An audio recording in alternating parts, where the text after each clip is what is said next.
For years, I've been running a one-man campaign trying to stop people buying 3 Series BMWs. It's not been terribly successful.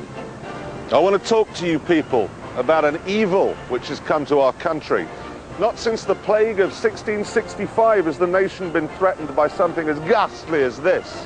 We can't trust them. We've had... After many long and lonely hours at Speaker's Corner, I started picketing showrooms. Follow the crowd. Don't be a sheep. Use your imagination. God gave you imagination. I'd harangue passers-by with my leaflets, but they didn't want to know.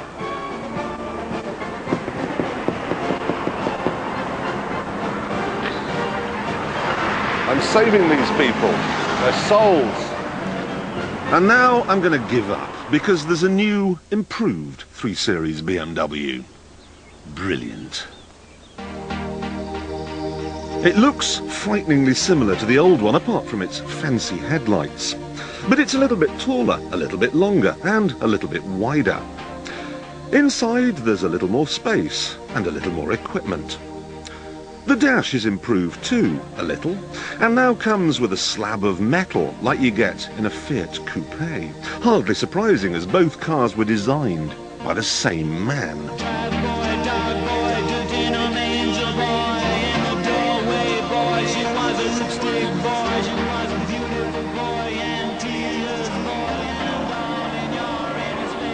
In the fullness of time, there'll be convertibles, estates and a coupe, but for now, it's the toys on this saloon that are making all the waves. And a new entry on the 1998 options list is a puncture detection kit. Which seems like a complete waste of money.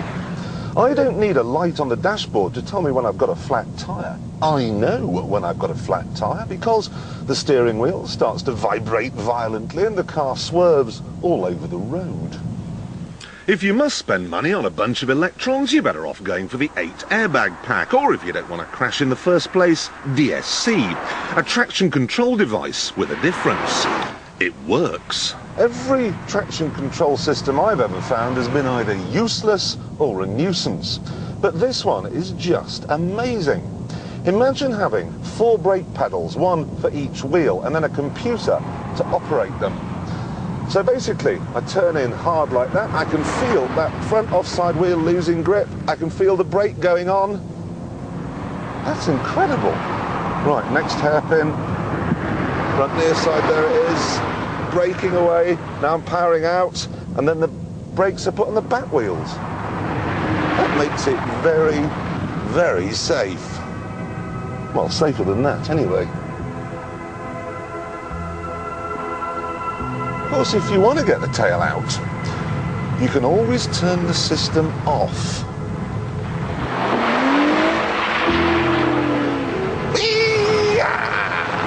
Big fun. But if you're going to give this car a serious caning on these wonderful Dutch roads, you just turn that DSC system back on and you won't even hear the tyres squeal. Amazing. But of course the big strength in this car is its 2.8 litre engine. It now develops 193 brake horsepower, which equates to 150 miles an hour and 0 to 60 in 7 seconds. That's quick, but it's the smoothness that impresses most. Imagine bathing in extra virgin olive oil and then slipping between a pair of satin sheets with Roger Moore. That's how smooth the engine is. So, do I have any complaints at all? Well, a poor throttle linkage means it's jerky in traffic. And to be honest, the whole car has gone a bit soft. The steering has lost, some of its crispness, but apart from that, I have to say this. I don't like saying this, but I've got to say it. This is an awfully good car.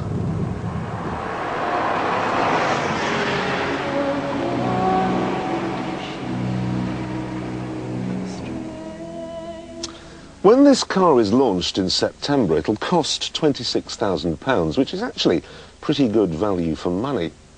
I think that as a result of the sloppy steering, the V6-powered Alfa Romeo 156 provides a slightly more exciting ride, but overall, I know of no car in this class which is quite so complete, quite so well-rounded. The trouble is, most people aren't going to buy a 328. They're going to save themselves £7,500 and they're going to get a 318. They look pretty much identical. If you take the badge off this thing, no one will ever know.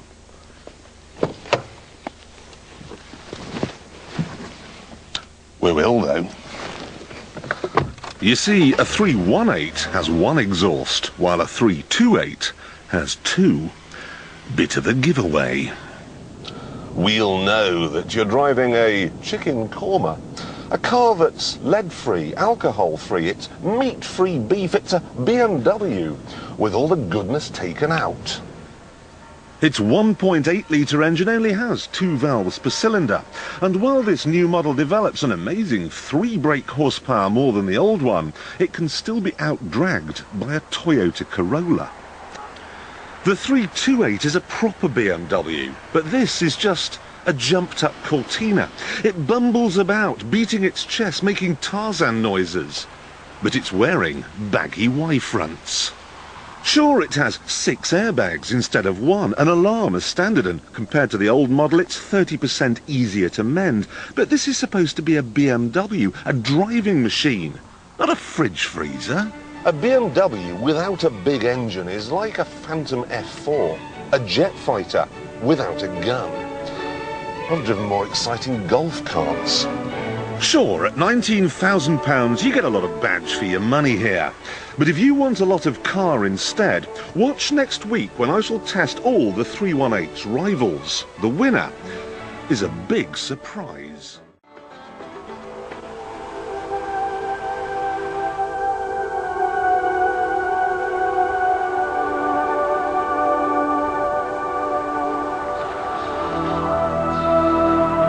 This is the Toyota Avensis something or other, which is built in Derby. It's available as a saloon, hatch or estate, and prices start at under £14,000. This CDX costs £18,300. There's a choice of engines too, which are carried over from the old Carina. This one has a lean burn 1.8, which can do 38 miles to the gallon. That's very good, but then this is not a fast car. It is a slow one. It is also dull to drive and dull to behold, despite the best efforts of those snazzy wheels and the sudden paintwork. There's really only one way to describe it. It is a car. If this were the only mid-range saloon that you could buy, then it would be fine. But it isn't. There are countless cars out there competing to relieve you of about £18,000. So which one's best? Now in this bracket, the only Audi A4 that you can have is the 1.6, and that isn't really enough, is it?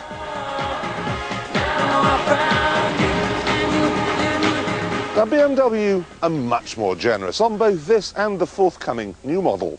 You get a 1.8-litre engine and a radio. But the door mirrors, the handbrake, the seats, the glass, the steering wheel, the roof, the boot lid and the bumpers are all pricey options. Of course, you could have a Vauxhall Vectra instead, either a luxurious 2-litre CDI or a 140-mile-an-hour V6. But I think not. If I were looking for blood and guts performance, this Mondeo V6 would be an easy victor. But today, I'm wearing a tweed jacket. I'm therefore put off by the fact it's in insurance group 16 and only does 28 miles to the gallon. This is a great car, but it's got to go. Then there's the Peugeot 406, nice looking car, nice to drive, but with an interior like that, it stands no chance.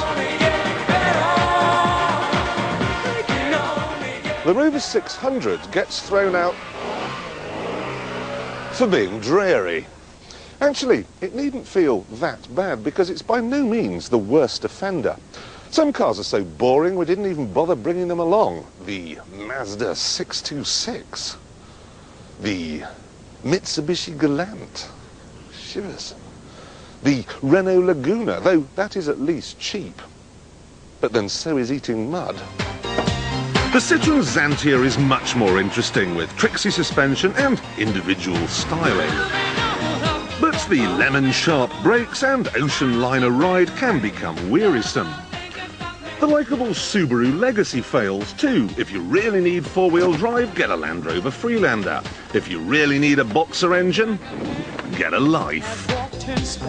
And now I find myself back at the Toyota Avensis, which is easily the most economical car here. But it is also far too slow. So go on, keep going. Right the way out.